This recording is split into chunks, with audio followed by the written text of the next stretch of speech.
Hi hello నమస్తే welcome to Dhana stylish official. ఈరోజైతే మన జామ చెట్టుకి ఒక దొంగోడైతే వచ్చాడనమాట.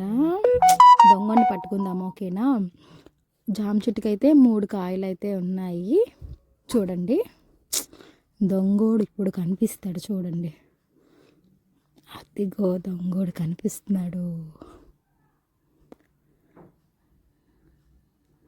పట్టుకోండి, దొంగోడిని పట్టేసుకున్నా. దొంగోడిని చూసారా, ఎంత పెద్ద దొంగోడు ఉన్నాడో. భలే వచ్చింది కదా దొంగోడు. దొంగోడు ఎవరనుకున్నారు? మన పెద్ద జామకాయ. చాలా మంచిగా వచ్చింది. అసలు ఫస్ట్ అయితే పూత నిలబడలేదు మన జామ చెట్టుకి. చాలా ఇయర్స్ తర్వాత మళ్ళీ ఇప్పుడు పూత నిలబడింది. ఫస్ట్ పెట్టాను కదా అది. దాని తర్వాత ఇది ఎందుకు నిలబడట్లేదు అనుకుంటే ఏం చేశానంటే,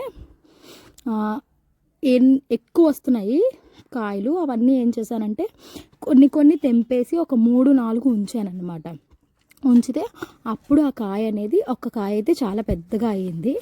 చూడండి, 2 రోజుల తర్వాత మగ్గిన తర్వాత కోసానమాట. ఇంకా ఉంచితే ఇంకా చాలా పండుగ మగ్గిపోద్ది. నెక్స్ట్ ఏంటంటే మన జామకాయ లోపల ఎర్రగా ఉంటుంది అన్నమాట. చాలా మంచిగా అయితే వచ్చింది. చూసారు కదా, సైజ్ కూడా సూపర్ అంటే సూపర్, చాలా బాగుంది.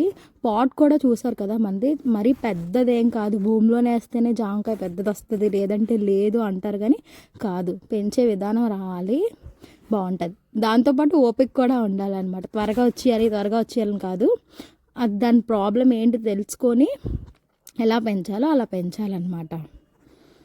చూసారు కదా, మన జామ చెట్టుకి అయితే జామకాయ వచ్చింది. పెద్ద దొంగోడైతే వచ్చాడనమాట. పట్టేశాను నేను దొంగోడిని. భలే ఉన్నాడు కదా దొంగోడు, చాలా క్యూట్గా ఉన్నాడు. సూపర్, నాకైతే చాలా మంచిగా అనిపించింది.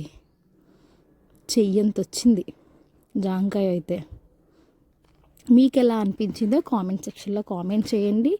నెక్స్ట్ మన ఛానల్ని సబ్స్క్రైబ్ చేయండి, నాకు సపోర్ట్ చేయండి, ఓకేనా? నా వీడియో కనుక మీకు నచ్చినట్టయితే like, share, subscribe to my channel.